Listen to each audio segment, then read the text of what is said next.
Welcome back. We are back here on Action Sport SA at the All Stars, Cape Town All Stars Invitational, and surprisingly we got a very special guest today. It was unplanned, and we are very honored to have this special guest here for us, the well-known Master Louise Viviers, and she is the president of Martial Arts South Africa. MASA, welcome Master Louise. Thanks, Inside Job. Okay. Much appreciated. Yes, how do you enjoy Cape Town? You know? Cold and wet. Cold and wet. Yeah. You know what's happening when it's cold and wet in Cape Town? The bottle of red wine doesn't stay in the cupboard. Ja, hè? nee, ek kom daar van die Noordwes, Potchefstroom, so die weer is heeltemal anders daar. It's quite different. We're happy if we get rain, we don't complain, but the cold and the wet was just a little bit too much the last 2 days. Yeah, I feel like you're coming to another country, a real European, UK style of wetness and cold. And Exactly. yeah, that is it. And so if I may ask, why did you come down to Cape Town? Is it did you come and visit, or did you come for business or school? Well, actually, I have a student of mine that trains here, Tang Sudo, and it's part of my style that I practice it. And I came through to do some black belt graduations, so that was the main reason that I came through. And she told me that she was going to participate at the tournament, and I said, well, then I'm going to just pop in and see how everything is going, and get a little feel of the people in Cape Town and the karate and the martial arts together, and I ended up coming here today. So if you look at it, what do you think about the tournament and the setup and everything? Lovely. There's a very good atmosphere. Everybody's working together. It's good to see that. I mean, I've seen some people from Wushu being here, and then obviously some of my students from traditional Tang Sudo also being here, and I saw a representative from Combat Tang Sudo as well, which are members of our federation anyway. So it was nice to come and support them as well, and it was a surprise for them to see me also here. Yeah, it was. And because it wasn't my intention to come here, it's just by chance I found out that there was going to be a tournament here, and it's good to see people enjoying themselves and supporting the athletes and everybody working together to create one same goal. That's it. And so, just tell us a bit more about MASA, because some people ask us, what is MASA? Where that? Just give a bit of background. What is the function of MASA and all of that? Well, for those who don't know and doesn't follow all the sports, I'm going to use like the rugby union, SARFU, or even Tennis South Africa or Swimming South Africa. All sporting federations or sporting codes and clubs needs to belong to a national federation. So if you can take professional bodies like the HPCSA for doctors and paramedics, and you have the SIOSH for the Occupational Health and Safety Boards, the Nursing Council. In all industries you have a professional body that you have to belong to as a professional, and then you are governed by that body so that the community is protected. If you have someone that is a medical doctor or a paramedic who is registered with HPCSA and they are a negative influence to the community, then you can report them to for instance, that body. And it's their duty to guide them, have policies to protect the community, and so forth. Now, in sports, the South African Sports and Recreation Act has a white paper that stipulates that all sports must belong to a national federation. And SASCOC is the overseeing body that then oversees, on behalf of government, oversees the sporting federations within their mandate. So instead of each club trying to affiliate by SASCOC, which is impossible, there's only one body. So you will get, for instance, in the martial arts fraternity, there is Wushu, that is directly affiliated to SASCOC because they are a Chinese martial arts. Then there is Judo, which is an Olympic sport that is directly affiliated to SASCOC. There is KSA, which is also affiliated directly to SASCOC. Then kickboxing South Africa, WACO, they are also directly affiliated to them. And then for everybody else that doesn't fall under the IOC recognitions or just wants to belong to a national federation to get the protection or the guidance they need to operate legitimate schools, then comes to MASA. So the members that we have currently is we have, for instance, 2 different MMA organizations. We have 3 different Muay Thai organizations. We have Kendo, we have Aikido, we have Jiu-Jitsu. And within that Jiu-Jitsu group is 6 or 7 different Jiu-Jitsu organizations that work together as a unity to be member of MASA. We have a Korean block where all the Korean styles like Tang Soo Do and Taekwondo predominantly will be in, and there's 3 Tang Soo Do organizations that's part of that, and if I'm not mistaken, approximately 6 to 7 non-Olympic Taekwondo organizations. Oh, and I forgot WTF, which is the World Taekwondo Federation. They're also a body on their own, but now you get styles that is not Olympic Taekwondo. There's the styles are completely different from each other, and so the non-Olympic Taekwondo are then housed within MASA. Okay. So we covered everything else that's doesn't fall under an IOC or an Olympic body.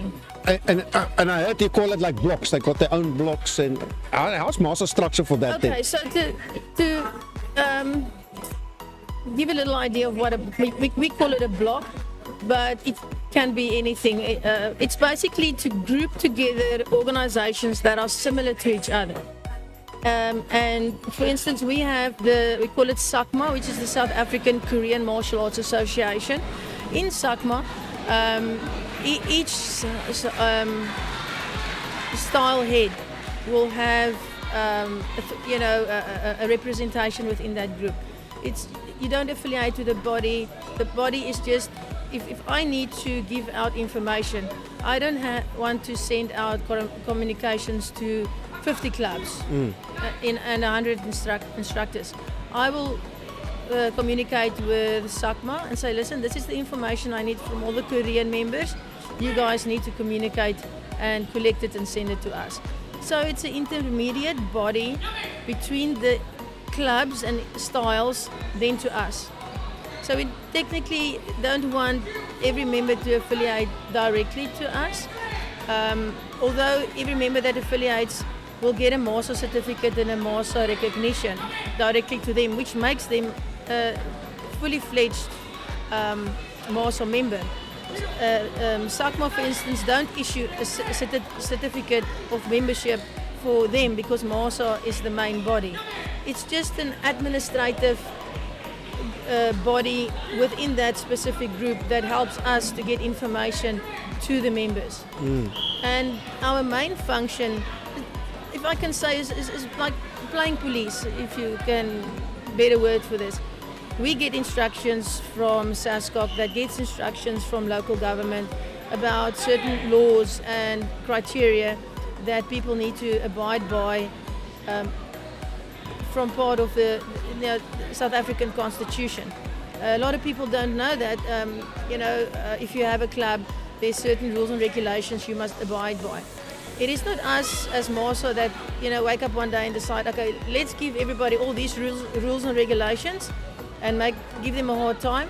We get instructions from SASCOC. SASCOC gets instructions from Department of Sport, and then we are the body that has to initiate it through to our members. And the main purpose of MASA is to make sure that all its members fall into the legal requirements to be able to have a school. They must abide by the safeguarding policies, and if you don't know what safeguarding policies is that it's something SASCOC has been pushing from government level to SASCOC about violence against women, sexual abuse, because you can sometimes get coaches and individuals that can prey on the seniority they have and the position they have working with children, and it's for us now our duty to make sure that everybody working with kids or doesn't have a criminal record, doesn't have any sexual offences against them. So it's just as much our duty to protect the community, educate the community that there is systems in place. For instance, the Guardian, which is a national organisation that you can contact in the event there is a complaint of sexual harassment, intimidation, and they are an independent organisation that then investigate, and if they do find that there is any truth to it, then obviously further legal actions will be taken. So it is, we for instance will not interfere in organizations and styles daily business. We won't, we're not going to tell you this is your syllabus that you have to teach, this is what you will do. That's not our mandate. Our mandate is to enforce the safeguarding policies. Our mandate is to ensure that MASA is represented in every province, so that they have the mandate to be able to give provincial colours, and then it's our mandate to ensure that whatever organisation qualifies for national colours, that it's done in the proper fashion with a minimum requirements set by SASCOC, not by us. Minimum requirements set by SASCOC on who and what can apply for national colours. So that is basically our mandate. We are not there to play politics with our internal organisations. If there should be a situation which an organisation cannot handle themselves, they will approach us to help mediate the situation. We will give them guidance and say, okay, rather do this, don't do that. But if an instructor has an issue with another instructor and they phone us and say, listen, this is an internal problem with your own organisation, we have nothing to do with that. We don't get involved in that. So that's basically our mandate. My mission, what I feel is I believe in unity. And we had the weekend that just passed, we had an open martial arts championship in Pretoria, and we invited all our members. And people would ask, but now you have someone that's doing jiu-jitsu or grappling and someone that's doing non-traditional fighting, how are they going to compete against each other? So what we've done is we said everybody that's organizations or styles are similar will be grouped together for this tournament. So we had a division where we asked the South African Jiu-Jitsu Council to manage that floor or those divisions, and they brought in coaches from MMA and everybody that does grappling, and they then made their own rules that is a unification for everybody. A little bit of grappling here, a little bit of jiu-jitsu there, and they made their own unique rules specifically for the event. On the traditional side, we had the same thing. Most were Korean, but they did the katas and they did weapons and they did sparring or our version of kumite. And it was different styles. There were other Japanese organizations that were there as well, and they did the kumite part of it, and just everybody came together and they put rules so that everybody can benefit. So we're not going to tell them, all right, you have to only fight taekwondo rules. We sit around the table and say, okay, this is your style, this is what you predominantly do. Let us find a midway so that we have the best of everybody's organizations. And then we had the non-traditional areas, which is more contact, and they ran their own divisions where they would have continuous fighting and they would have low kicks and those type of divisions. And again, there was 3 different organizations, each have their own rules, but they came together with one unique set of rules that is specifically designed for this type of tournament. And we're planning the same next year, and hopefully to double the amount of people competing and participating. And eventually, if we will be able to select a national team out of that and take them to the organization, that international organization that MASA is affiliated to. And it gives opportunity to smaller organizations that cannot qualify for national colors on their own, or have limitations due to whatever reason that gets excluded from having national athletes. By combining their forces with us, we give them that platform to be able to say, was selected for the MASA national team to compete in Austria or Germany or wherever they will host the event. So it makes the door open to about everybody. That's it. Okay, but listening to that, I think you got yourself a handful of work with dealing with all these groups and federations. It's not an easy talk to be a president of such a... Well, having rules and regulations help, setting down things. What I've noticed in the last, I've been president since 2012. Sure. And, rules and regulations and constitutions is it's a working body, living document, and we have to adapt to times and people's needs. Something that worked 50 years ago or 30 years ago might not currently work today. Yes. Because the younger generations come up, they've got their own ideas of doing things.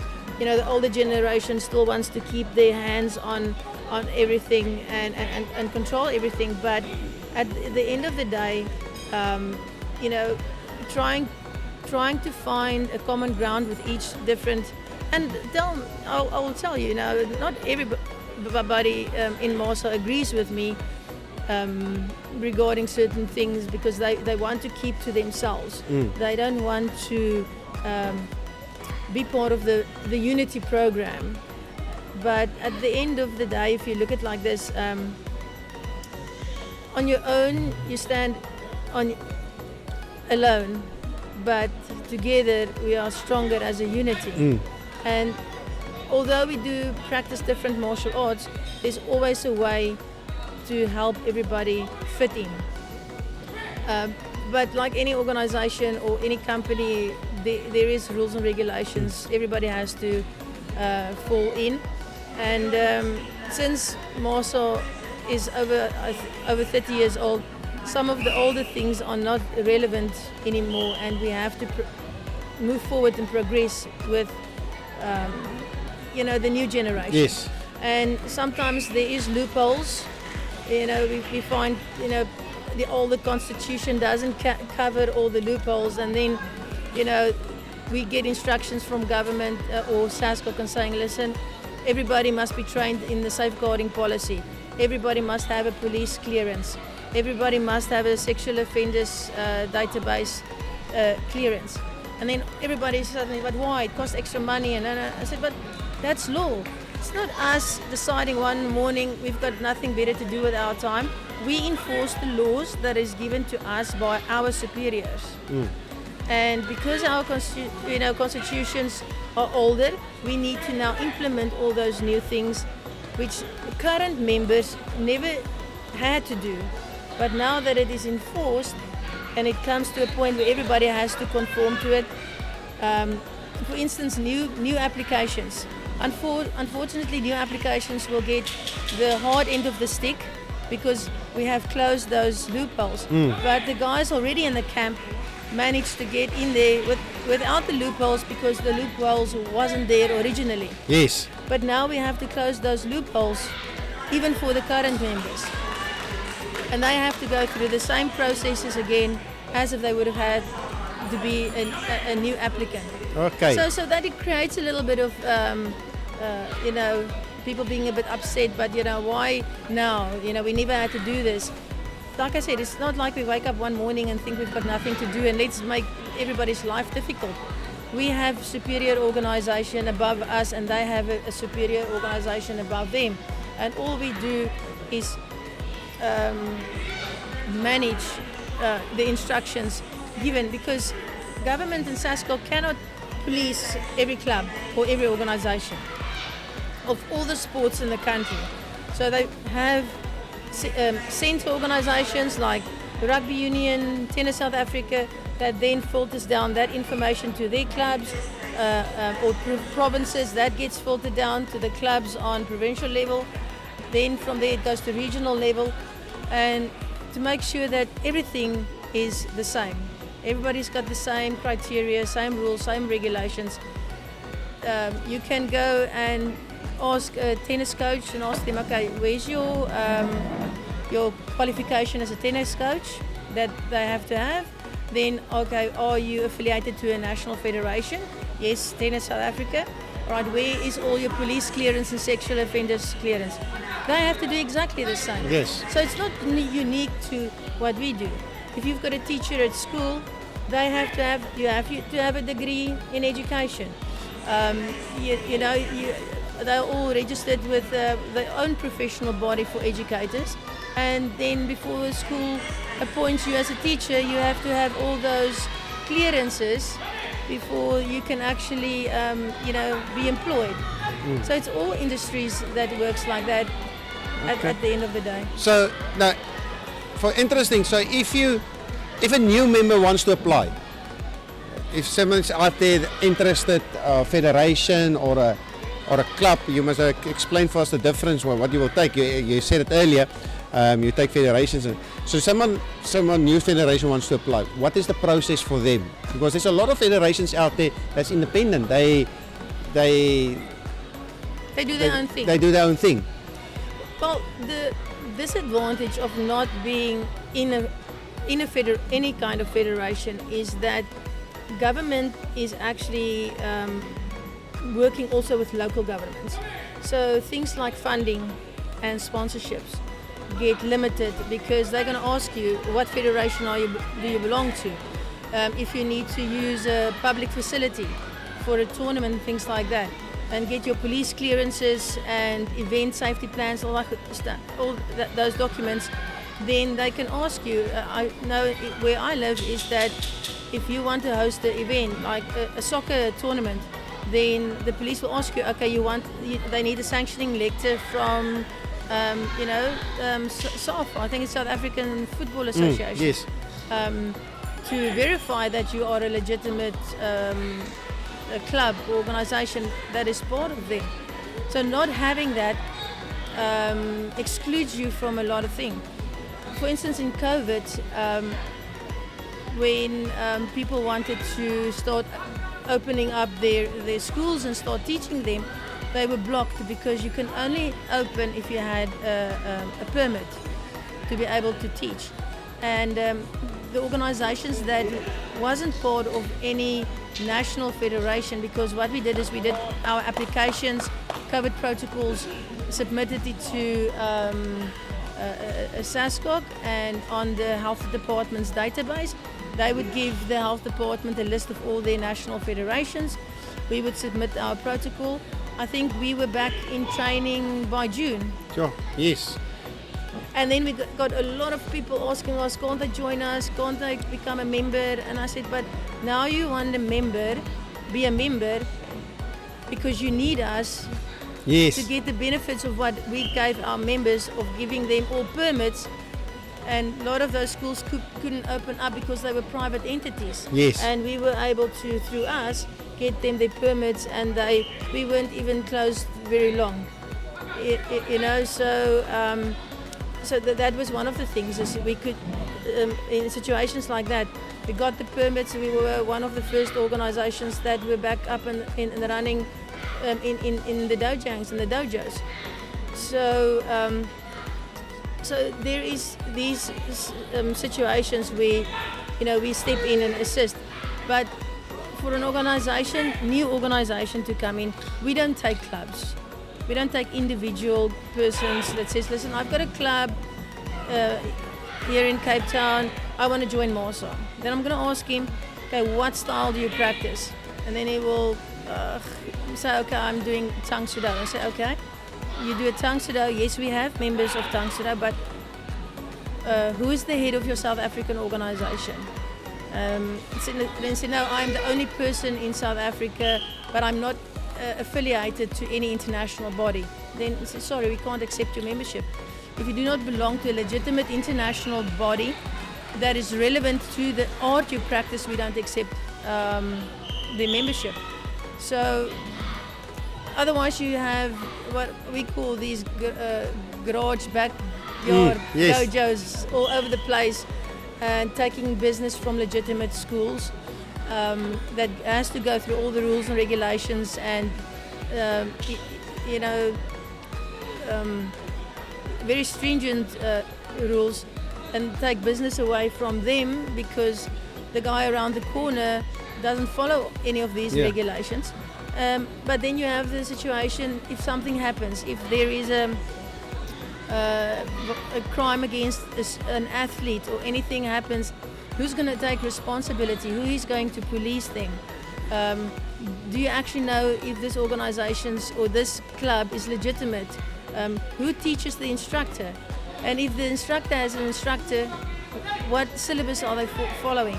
To ensure that there is proper legitimate styles doing what they do best and not be interfered with people that trained martial arts for 2 years and now call himself a black belt and then open up a training school in the backyard and print himself a certificate at postage. So we're trying to prevent those type of things also happening. But the application process can be lengthy because we usually need to make sure the organisation are legitimate on a national, international level. And sometimes when there is not a conflict within, let's say, I'm going to use Taekwondo for instance. We've got the Olympic Taekwondo and the non-Olympic Taekwondo. For many years, SASCOC thought if you use the name Taekwondo, everybody does exactly the same Taekwondo. It took a lot of fighting, legally and behind the doors, for them to understand. But Olympic Taekwondo is completely different to, for instance, ITF Taekwondo. The way they compete, their rules, their regulations, doesn't mean they use the same name, they actually do the same thing. And it was difficult to make them understand. The origin comes from Korea. The principles are Taekwondo, but the styles on the foundations are completely different. Yes. I can use an example. We're a couple of Tang Soo Do organizations within MASA, and although we do 50% of what we do are basically the same, which is our version of the katas. But when it comes to weapons and certain things, each organization has unique training methods and methodologies. So we do compete together in tournaments and support each other, but our grading syllabus differ. But we share the same name. Yes. So having the same name doesn't mean we do exactly the same thing. Yes. When it comes to tournaments, the one group's way that they fight are completely different to the way we fight. So sharing a name doesn't necessarily mean you share the same common interests and the same goal. Yeah. And I read an interesting article the other day that if I say to someone, I sell apples, what are you going to think I'm selling? You're selling just apples? Yes. Green apples or red apples, whatever. And if I tell you I sell apple, what do you associate it with? Computer. Exactly. So using the word apple doesn't mean I can't use the word apple. If I sell you one apple, it's an apple. But there's a difference between one apple and an apple. Yeah. It's the same name. You cannot coin something that's used by general public.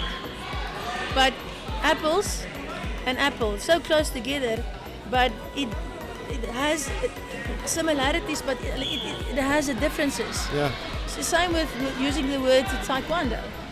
If people talk to you and say, what type of taekwondo do you do? Well, only the people that really know would understand, but what style do you do? No, I do taekwondo. The first thing they think of is Olympic taekwondo. That's it. So, no. I don't practice Olympic taekwondo. It's non-Olympic, but it doesn't mean that it's not taekwondo. Because in Tang Soo Do, for instance, the word Tang Soo Do means in translations the way of the Chinese hand. Sure. That's what it is. It's a Korean style, but that's the term. It is basically what is the meaning of karate? Empty hand. Empty hand. Now, ours are the way of the Chinese hand, which is also empty hand. It's just in a different term. That's it. In the States, the style that I practice are called karate. Yes, I see that Yes. it's called karate. Yeah. In South Africa, we use Korean martial arts, otherwise people confuse us with karate. That's it. And then we get like, why are you advertising as karate? But we are a Korean karate. It's karate. So I have to bend backwards to just try and advertise myself in a different way so that I don't get issues with people that does karate, because they think they're gonna walk in there and they're gonna find a Japanese style of karate. But worldwide, Tang Soo Do is actually seen as a Korean karate. That's it. But here, it's like I basically have to change You change the name because everyone because you it use was it. like karate, Yeah. Yeah, no. I totally understand and know where you're going. And like you said in Taekwondo, I'm not going to go into politics, but karate, we got the similar situation. We got Olympic karate and we got traditional, similar like you explained, different styles, different rules and everything. And what is the, for organizations, when they submit their application, what is the process for them to become a member? Just to explain us a bit of that. Because if they are usually non-Olympic, they can come directly to us. If they are not in conflict with a current SASCOC affiliated member, we were in the past instructed that any organization that can create a conflict with any other organization. To give you an example, judo is an Olympic sport, but you actually get sports judo, which has nothing to do with the Olympic judo. Mm-hmm. So we got an application from the sports judo to join us, but we first had to get approval from Judo South Africa to have them put with us, because the rules are completely different. So eventually, with agreement, we had them become our member, because judo is the Olympic, but sports judo has completely different rules and things like that. And at some stage, SASCOC insisted that we send all new applications to them, and eventually they said to us, but why are we sending our applications to them? We said, well, you told us to do so. And they said to us, but no, it's not necessary. It is each federation's own duty to decide who they accept as a member. As long as they fall into your constitution's criteria, they can become a member. But to become a member, we have a stringent background checks. And if we believe that a member might cause, upset the apple cart. Yeah, then we would handle them a little bit with gloves, because we still have to protect 20 other organizations within our care. And if MASA, for instance, gets into a situation where people do not want that organization to be with us, we're going to have to, stand for that. And we need to make sure that we have all our ducks in a row, so that whenever there is an opposition or a question, that we can protect our current members, but also give the new applicants the opportunity to feel what MASA is like. It's like taking a car for a test drive. Oh, a car is a bad idea. You drive the car out the door. It can break in a month, and then you don't get a new car. You have to have it fixed, and it's more like an electronic device. You know, you buy a computer, you get 30-day guarantee. If you don't like it in 30 days, or 6 months or 12 months, you can go and exchange it. Yeah. So it's basically almost like buying a laptop. Yeah. You give them the 12-month, money back guarantee. If it messes up and breaks up, then you sort it out. And then after that, if your guarantee expires, obviously, then with all our members, anybody that applies with MASA usually gets a probational time frame. Yes. We use that probational time frame to see how they mix with the rest of the members. So it's like bringing a new dog into a house where we already have existing animals, to see how they act around them, to see how the interaction is. You don't want to bring in a new dog that suddenly starts biting the older dogs in the house. So you have to bring them in gradually so that they can get used to each other. They can understand each other, because now you have a Yorkie and a Great Dane, and this poor Yorkie is 12 years old and has been there always, and now this new Great Dane comes in. He's gonna be scared to death that he's gonna be walking over. So we try to mediate and try and protect both sides. Yes. And gradually bring everybody in, because it have happened in the past. You get people, you give them membership, and with 6 months they give you such a headache that you said, why did we ever accept these members? Luckily they've got a year probation. After a year, if they don't perform, then we say, sorry, we are not going to make you a full member. So it's basically just to test drive that member, and for them basically to test drive us to see, are we going to interfere in the organization? So what is our limits, and what can we do and what aren't we allowed to do? Yeah. And a lot of people think that when you join MASA, I'm going to walk in and say, but you're not allowed to do this kick, you're not allowed to do that, you need to... No. If you've got political issues in your own organization, it's got nothing to do with us. We're not going to interfere with you or your tournaments or whatever you do. As long as you stay into the rules and regulations set by government, and you comply by health and safety regulations, that's our job. For me to tell you what to do in your dojo is nothing. That's it. Yeah. For me to say. Yeah. If there is a case of crimes against the students or the women or anything in that situation, that's where we step in. That's our mandate. When it comes to people wanting provincial, national colours, that's where we step in. Sorry, no. That's our mandate. That's it. But what everybody else does, it's not my problem. As long as it stays within the laws of the country. Yes. That's basically it. Okay. But now, other thing, I don't know if you can talk. We hear so much rumors and stories, and I always try to. But we're hearing it's going around that SASCOC is busy changing, and you're going to get a non-Olympic group and an Olympic block, non-Olympic block, something like that. Is there something happening at SASCOC? Not really. SASCOC have recently changed their constitution, and they've changed their acceptances of members. So they do. They call it the A-rate sports, which is normally your rugby, cricket, athletics. They have different grading levels for different sports. Okay. Then you have your Olympic sports that obviously benefit from the Olympic program, and then you have your non-Olympic sports. Yeah.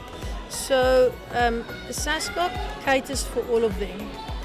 It's so there's not going to be a non-Olympic and Olympic side. It's everybody are just graded according. So if you are an Olympic sport, you will, for instance, get 2 votes at an AGM. Okay. If you are not, you only get one vote at an AGM.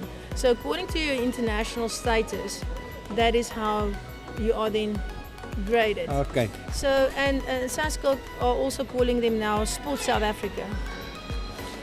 So they are starting to advertise themselves as Sport South Africa. Ah, okay. So no more SASCOC.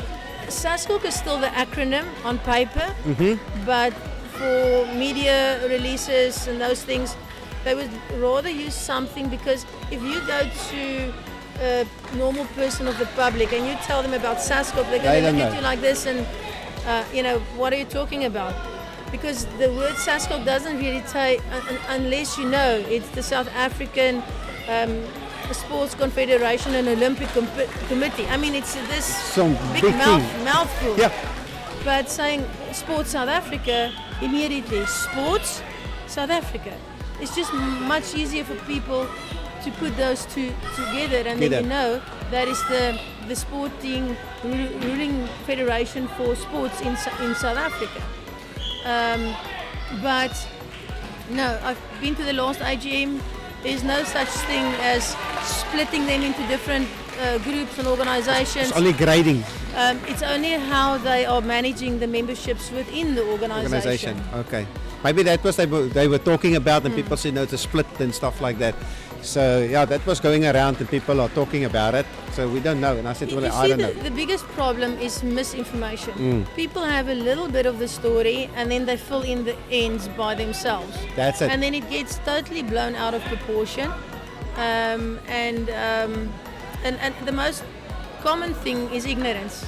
That's true. It's the fact that people are not educated completely in the...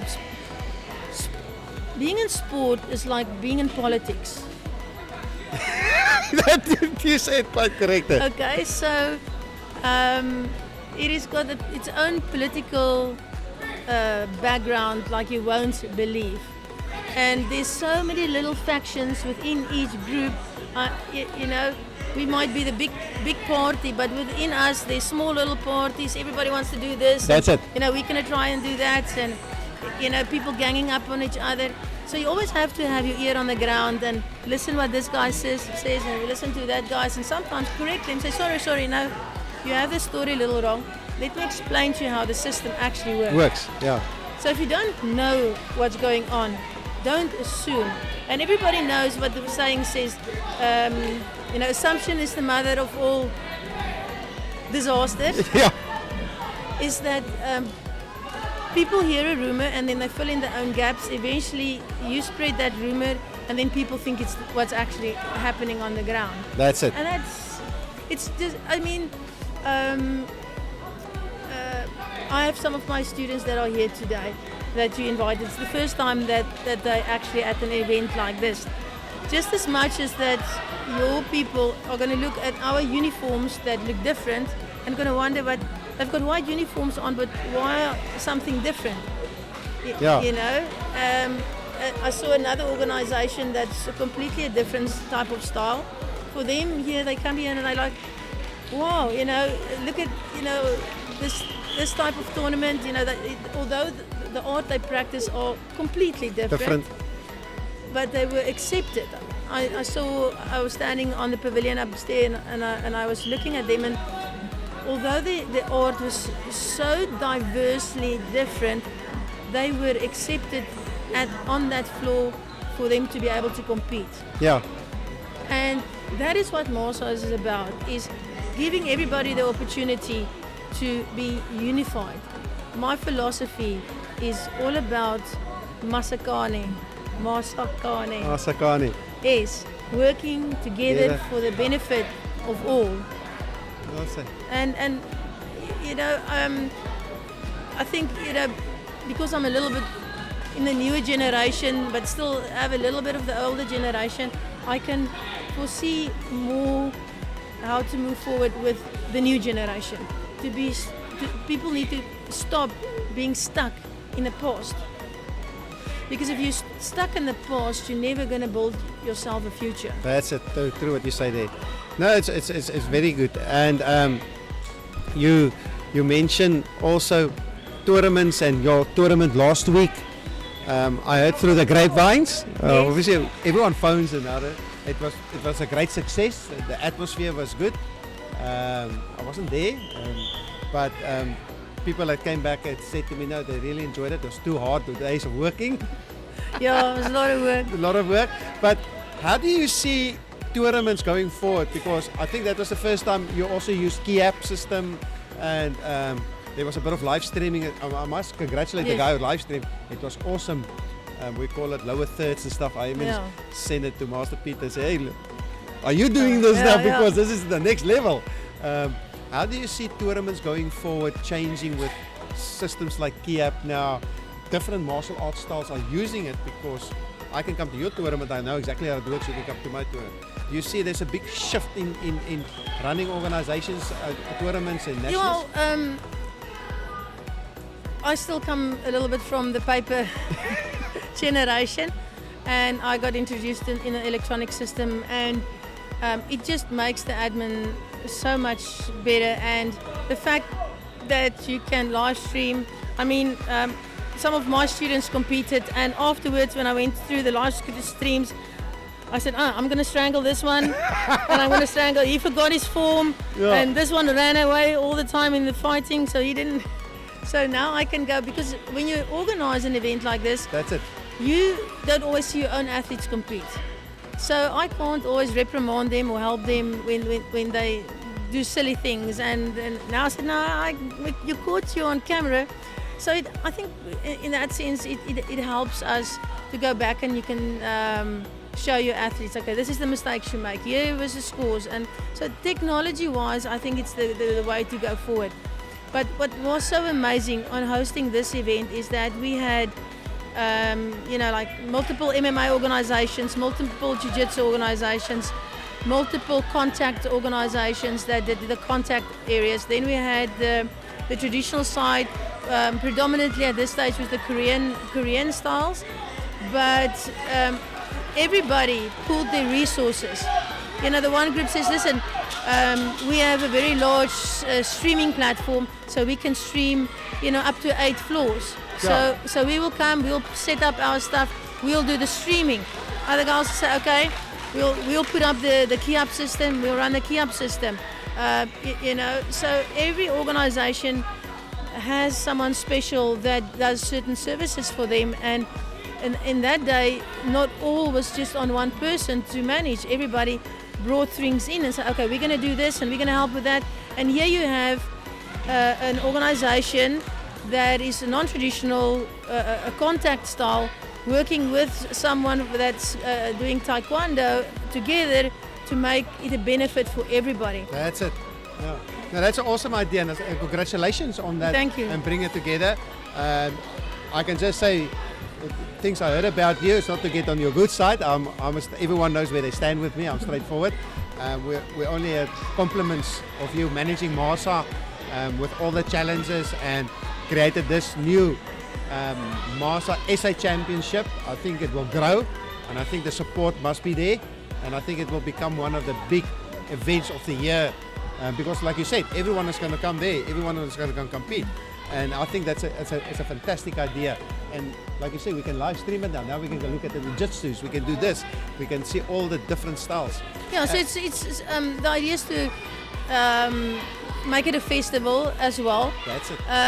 Now you expose athletes that's predominantly traditional to areas that's not traditional. I had this question. I did a podcast for a channel in Pretoria, and she asked me a question about, is the tournament designed so that athletes can see other organizations and then maybe go join there? I said, no, that is not at all. If you're a good school and a good instructor and you give your athletes what they need, you don't have any problem about worrying losing students. If you lose students to some or other organization, you must go and look at the problem for yourself. That's it. But the idea is to build to educate people, to make them understand that what they do might not be the only thing that's out there. Kids that usually did the traditional, their mouths hang open when they saw the grappling. That's They it. never saw something like that. The guys that does grappling never see people stand up fighting and kata and those things, and they were like interested to see that. And because I have experienced the lack of education amongst different organizations about different styles, they think if you practice Tang Soo Do, it's all there is. That's it. No, I take my people to all open tournaments, and they know there's taekwondo, there's the contact division, there's grappling, because they get exposed to it. But not everybody does it like that. They keep everybody in their secluded little corner of the world, That's it. scared for them to see anything that is out, anything else that's out there, because they're scared of losing students. And like I said, if you lose a student, then you might be doing something wrong. If they build a bond with you as an instructor, and they will have that loyalty towards you as an organization. If you allow them to grow and nourish their growth. But from next year, we're gonna, we want to triple. Not all our members could be there, but I think we had like 15 or 20 organizations that sent students to it from all organizations, and it was so awesome to see. Nobody was arguing with each other, nobody was fighting, everybody was just working together, and everybody gave their resources. The different organizations came together and said, okay, we are good with this system, let's do this system, let's work together. And it just made it so much easier, and it showed that MASA is not just the exco. Every member in there that put their effort in making it the success of the tournament, those are MASA. Nice, that's very good. But Master Louise, I must say thank you very much for setting time to come have a chat quickly, unplanned. It was great to get some insight about everything, and especially about MASA. I think there's a lot of people who's going to watch this podcast to listen, and I really appreciate you make your time available. It's a big pleasure, and education is very important. If people are not educated and they don't know what's happening, it is always going to keep them segregated. That's it. And that's the biggest problem, is that if people are left on the outside and not informed, they have misinformation, and there's nothing more dangerous than misinformation. That's it, yeah. You're quite correct there. That's very true. That's very true. So, that's it. But thank you very much. It's a big pleasure. And Thank you. enjoy the tournament further. No, definitely. And we will chat. If I walk past you, we will catch up and chat again. Great. Okay. Thank you very much, Master Louise. Thanks. Thank you. Bye-bye.